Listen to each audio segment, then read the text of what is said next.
Recipe. ഇന്നത്തെ നമ്മുടെ recipe എന്ന് പറയുന്നത് നമ്മളൊരു ചെറിയൊരു വീഡിയോ ആയിട്ടാണ് വന്നിരിക്കുന്നത്. എല്ലാവർക്കും പരിചിതമായൊരു വീഡിയോ ആണത്. കാരണം എന്താ വെച്ചാൽ നമ്മളൊന്ന് ചെറുപയർ വെച്ചിട്ട് ആണ് തയ്യാറാക്കിയിരിക്കുന്നത്. ചെറുപയർ വെച്ചിട്ട് നല്ലൊരു വടയാണ് നമ്മൾ തയ്യാറാക്കിയിരിക്കുന്നത്. അപ്പോൾ ഒട്ടും സമയം കളയണ്ട, നമുക്ക് എങ്ങനെയാണ് ഈ വട തയ്യാറാക്കണേന്ന് നോക്കാം.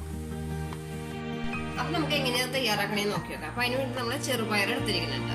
ഒരു കപ്പ് ചെറുപയർ എടുത്തിട്ടുണ്ട്. അതായത് ഒരു കപ്പ് എന്ന് പറഞ്ഞാൽ ഏകദേശം 250 ഗ്രാം ചെറുപയറാണ് ഞാൻ എടുത്തിരിക്കുന്നത്. അതാണ് ഒരു കപ്പ്. കാരണം എൻ്റെ 250 ഗ്രാമിൻ്റെ ഇതിലാണ് ഞാൻ എടുത്തിരിക്കുന്നത്. അത് നമ്മൾ 5 മണിക്കൂർ നമ്മൾ കുതിർത്ത് വെച്ചിരിക്കുന്ന ചെറുപയറാണ്. 5 മണിക്കൂർ അതിന് കുതിർത്ത് വെച്ചാലാണ് നമ്മൾ ചെറുപയർ നന്നായിട്ട് കുതിരുള്ളൂ. അല്ലെങ്കിൽ ചെറുപയർ കുതിരാനായിട്ട് ബുദ്ധിമുട്ടാണ്. നമുക്ക് എന്താ ചെയ്യാം, ഈ ഒരു മിക്സിയുടെ ജാർ വെച്ചിട്ട് ഈ ചെറുപയർ ഒന്ന് ക്രഷ് ചെയ്തെടുക്കാം. അതായത് നന്നായിട്ട് പേസ്റ്റ് പോലെ അരച്ചെടുക്കാൻ പാടില്ല. നമ്മൾ പരിപ്പ് വടക്കൊക്കെ നിങ്ങൾ കണ്ടിട്ടില്ലേ, എന്താ നന്നായി അറിയില്ല അല്ലേ? അതുപോലെ തന്നെയാണ് നമ്മൾ ഈ ചെറുപയർ ഇത് അരച്ചെടുക്കേണ്ടത്. അപ്പൊ നമുക്കതൊന്ന് അരച്ചെടുക്കാം. നമ്മൾ ഇതുപോലത്തെ ഒരു മിക്സിയുടെ ജാറിലേക്ക് ചെറുപയർ കുറേശ്ശായിട്ട് ഇട്ട് കൊടുക്കാം. നമുക്കൊന്ന് ഇതുപോലെ നേരത്തെ പറഞ്ഞ പോലെ തന്നെ ഒന്ന് ചെറുതായിട്ടൊന്ന് അരച്ചെടുക്കാം. അപ്പോൾ ചെറുപയറത്തെ വെള്ളം നന്നായിട്ട് ഊറിയതിന് ശേഷം മാത്രമായിട്ട് നിങ്ങൾ അരയ്ക്കാൻ പാടുള്ളൂ. അല്ലെങ്കിൽ ഇതുപോലെ അരച്ചെടുക്കുമ്പോൾ വെള്ളത്തോട് കൂടിയാണെങ്കിൽ ഇത് അരിഞ്ഞു പോകും. അപ്പോൾ അത് പ്രത്യേകം ശ്രദ്ധിക്കും. അപ്പൊ നമ്മൾ ഇതുപോലെ കണ്ട ഒന്ന് ജസ്റ്റ് ഒന്ന് ക്രഷ് ചെയ്ത് എടുത്തിട്ടുണ്ട്. ഇതുപോലെയാണ് നമുക്ക് ചെയ്യേണ്ടത് കേട്ടോ. അല്ലാതെ നന്നായിട്ട് അരച്ചെടുക്കാനായിട്ട് പാടില്ല.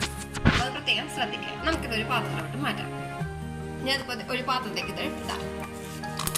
അപ്പൊ ഇതില് ചെറുപയർ ചിലത് അറിയാണ്ട് കിടക്കുന്നുണ്ട്. അത് സാരില്ല കേട്ടോ. കാരണം എന്താ വെച്ച് കഴിഞ്ഞാൽ നിങ്ങൾ കണ്ടിട്ടില്ലേ, പരിപ്പ് വടയില് പരിപ്പ് ചില പരിപ്പുകൾ അങ്ങനെ കിടന്ന് കടിക്കുമ്പോൾ നല്ലൊരു ടേസ്റ്റ് ആയിരിക്കും. ഇതിലോട്ട് നമുക്ക് 2 വെളുത്തുള്ളിയുടെ അല്ലിട്ട് കൊടുക്കാം. അതുപോലെ തന്നെ ഒരു ചെറിയ കഷ്ണം ഇഞ്ചി ഇതും കൂടി കൂട്ടിയിട്ട് നമുക്കൊന്ന് അരച്ചെടുക്കാം. ഇതിലോട്ട് നമ്മൾ ഒരു ഇൻഗ്രീഡിയൻസ് കൂടി ചേർക്കുന്നുണ്ട്. നമ്മൾ ഇതിലേക്ക് 1/4 ടീസ്പൂൺ പെരിഞ്ജീരകം, സാധാ ജീരകമല്ല പെരിഞ്ജീരകം കേട്ടോ. 1/4 ടീസ്പൂണോളം പെരിഞ്ജീരകം ചേർക്കാം. എന്നിട്ട് ഇതൊന്ന് ജസ്റ്റ് ഒന്ന് നമുക്ക് ഇതുപോലെ നേരത്തെ പോലെ തന്നെ ഒന്ന് ക്രഷ് ചെയ്തെടുത്തിട്ട് നമ്മൾ ഇതുപോലെ തന്നെ അരച്ചെടുത്ത് വന്നിട്ടുണ്ട്. ഇനി നമുക്കിതൊരു പാത്രത്തിലേക്ക് ഇടാം. ഇതിലേക്ക് ഒരു മീഡിയം സൈസ് സവോള ഞാൻ ഇതുപോലെ അരിഞ്ഞെടുത്തിട്ടുണ്ട് കേട്ടോ. ഈ സൈസ് ഇതുപോലെ നമുക്ക് അരിഞ്ഞെടുക്കാം. ഇത് നമുക്ക് ഇതിലോട്ട് ചേർക്കാം. മീഡിയം സൈസ് സവോള കേട്ടോ നമ്മൾ എടുത്തിരിക്കുന്നത്. അത് നമുക്ക് ഇതിലോട്ട് ചേർക്കാം. അതുപോലെ ഒരു തണ്ട് കറിവേപ്പില ചെറുതായിട്ട് നുറുക്കിയെടുത്തിട്ടുണ്ട്. അത് ഇതിലേക്ക് ആഡ് ചെയ്യാം. പിന്നെ 2 പച്ചമുളക് നമ്മൾ ഇതുപോലെ ആഡ് ചെയ്തിട്ടുണ്ട്. പച്ചമുളകൊക്കെ നിങ്ങളുടെ എരിവിനനുസരിച്ച് ചേർക്കാം. നമ്മൾ ഇതിലേക്ക് പച്ചമുളക് മാത്രമല്ല ചേർക്കണം കേട്ടോ. നമ്മൾ സാധാരണ പരിപ്പ് വടയിൽ നിന്നൊരു വ്യത്യസ്തമായിട്ടുള്ള വടയാണ് നമ്മൾ തയ്യാറാക്കുന്നത്. പ്രത്യേക ഒരു രുചിയിലാണ് നമ്മൾ തയ്യാറാക്കുന്നത്. ഇതിലോട്ട് നമുക്ക് ഒരു ടേബിൾ സ്പൂൺ അല്ല 1 ടീസ്പൂൺ കടലമാവ് നിങ്ങൾക്ക് വേണമെങ്കിൽ അത് അവോയ്ഡ് ചെയ്യാം. കടലമാവ് ചേർത്തത്. അതുപോലെ തന്നെ 1 ടീസ്പൂൺ അരിപ്പൊടി. ഇതിലേക്ക് നമുക്ക് 1 ടീസ്പൂണോളം അരിപ്പൊടി നമ്മൾ ചേർക്കുന്നത് എന്താ വെച്ചാൽ നമ്മുടെ ഈ വടക്ക് ഒരു ക്രിസ്മസ് കിട്ടാൻ വേണ്ടിയിട്ടാണ് നമ്മൾ അരിപ്പൊടി ചേർക്കുന്നത് കേട്ടോ. പിന്നെ നമ്മൾ ഇതിലോട്ട് ചേർക്കുന്നത് 1/4 ടീസ്പൂണോളം മുളക് പൊടി, നല്ല എരിവുള്ള മുളക് പൊടിയാണ് ചേർക്കുന്നത് കേട്ടോ.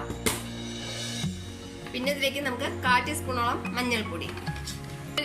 ഇതിലോട്ട് ചേർക്കുന്നത് 1/2 ടീസ്പൂണോളം ഗരം മസാലയുടെ പൊടി. സാധാരണ നമ്മൾ വടക്ക് ഇങ്ങനത്തെ മസാലകളൊന്നും ചേർക്കില്ല. ഗരം മസാല അതുപോലത്തെ അങ്ങനത്തെ മസാല നമ്മൾ ചേർക്കാറില്ല. പക്ഷെ ഞാൻ ഇന്ന് ഉണ്ടാക്കുന്ന ഈ ഒരു വട ഒരു സ്പെഷ്യലാണ് നിങ്ങളോട് പറഞ്ഞത്.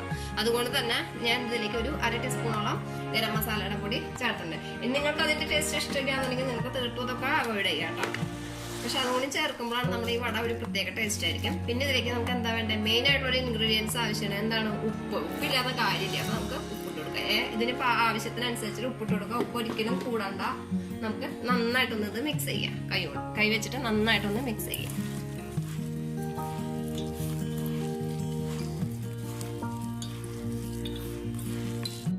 നമ്മളതെല്ലാം കൂടിയിട്ട് നന്നായിട്ട് മിക്സ് ചെയ്തിട്ടുണ്ട്. ഈ സമയത്ത് നിങ്ങൾ എരിവ് അതുപോലെ ഉപ്പ് ഒക്കെ പാകമാണോ നോക്കാം. പോരെങ്കിൽ ഇടാൻ മറക്കരുത്.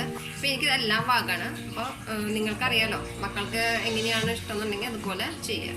ഇനി നമുക്കിതൊന്ന് പരത്തെടുക്കാം. അപ്പൊ ഞാനൊരു പാൻ അടുപ്പത്ത് വെച്ചിട്ടുണ്ട്. അപ്പൊ അത് ചൂടായി നമുക്ക് അതിലേക്ക് ഓയിൽ ഒഴിച്ചു കൊടുക്കാം. അപ്പൊ നമ്മുടെ ഓയിലിന്റെ നന്നായി ചൂടായിട്ടുണ്ടെങ്കിൽ നമുക്ക് ഇതുപോലെ ഒന്ന് പരത്തി എടുക്കാം. നമ്മുടെ വട നമുക്ക് ഇതുപോലെ ഓരോ ഉരുളകളായിട്ട് എടുക്കാം. എന്നിട്ട് ഇതുപോലെ ഒന്ന് ഉരുട്ടിയതിന് ശേഷം നമ്മുടെ ഉള്ളം കൈ ഉണ്ടല്ലോ അവിടെ വെച്ചിട്ട് ഒന്ന് പ്രസ് ചെയ്യും. വടയുടെ ഷേപ്പിൽ കണ്ടോ.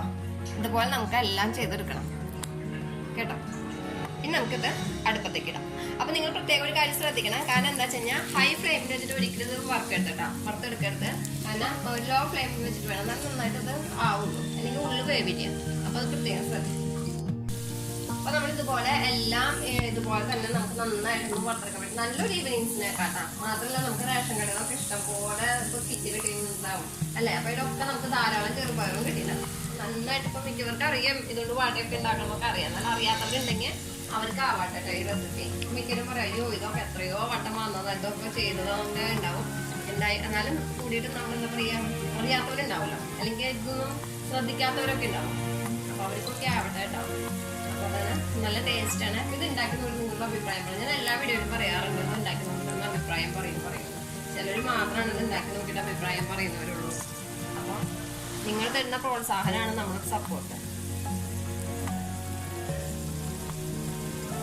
ഇതിന്റെ ഓരോ സൈഡ് നന്നായി മുടിഞ്ഞു തുടങ്ങിയിട്ടുണ്ട്. അപ്പൊ ഇത് മറിച്ചിടാണ് കേട്ടോ. കാരണം എന്താ വെച്ച് കഴിഞ്ഞാൽ ഞാൻ അങ്ങോട്ട് പോയപ്പോൾ ക്യാമറ പെട്ടെന്ന് ആവാനായിട്ടായി. അപ്പൊ അതുകൊണ്ടാണ്. അപ്പോൾ ഓരോ സൈഡ് നമുക്കൊന്ന് മറിച്ചിടാം. നന്നായി മുരിഞ്ഞാലാണ് നല്ല ക്രിസ്മസും നല്ല ടേസ്റ്റ് ആയിട്ടുള്ള വട ഉണ്ടാവുള്ളൂ. ഉള്ളു നന്നായിട്ട് വേവണം. ഹൈ ഫ്ലെയിമിൽ വെച്ച് കഴിഞ്ഞാൽ ഉള്ളു ഒരിക്കലും വേവില്ല. പെട്ടെന്ന് കരിഞ്ഞും പോവും, പെട്ടെന്ന് ഇതാവും ചെയ്യും. അങ്ങനെയുള്ള ഗുണങ്ങളൊക്കെ വേറെ ഉണ്ട്. അപ്പൊ അത് നമ്മൾ പെട്ടെന്ന് ആയിരുന്നു, ഉള്ളൊന്നും ആയിണ്ടാവില്ല. അപ്പൊ നമ്മുടെ ഇത് നന്നായി മുരിഞ്ഞിട്ടുണ്ട്. നമുക്കൊരു പാത്രത്തേക്ക് മാറ്റാം. ഓരോന്നും പാത്രത്തേക്ക് മാറ്റണം. നന്നായി മുരിഞ്ഞതിന് ശേഷം മാത്രമേ നിങ്ങൾ എടുക്കാൻ പാടുള്ളൂ. ഉള്ളൊക്കെ നന്നായിട്ട് വെന്തതിന് ശേഷം മാത്രമേ എടുക്കാൻ പാടുള്ളൂ. മുരിഞ്ഞത് നമ്മള് പാത്രത്തിലേക്ക് എടുത്ത് മാറ്റിയിട്ടുണ്ട്. അപ്പൊ ഇത് നന്നായിട്ട് ലോ ഫ്ലെയിമിൽ വെച്ചിട്ട് നിങ്ങൾ തയ്യാറാക്കാനൊക്കെ ശ്രദ്ധിക്കണം. അപ്പോഴാണ് ഇത് നന്നായിട്ട് വേവുള്ളൂ. ഞാൻ നേരത്തെ പറഞ്ഞ ഞാൻ റിപ്പീറ്റ് ചെയ്യുന്നില്ല. കാരണം എന്താ വെച്ച് കഴിഞ്ഞാൽ റിപ്പീറ്റ് ചെയ്യുമ്പോൾ നിങ്ങൾക്ക് ദേഷ്യം വരും കേൾക്കും.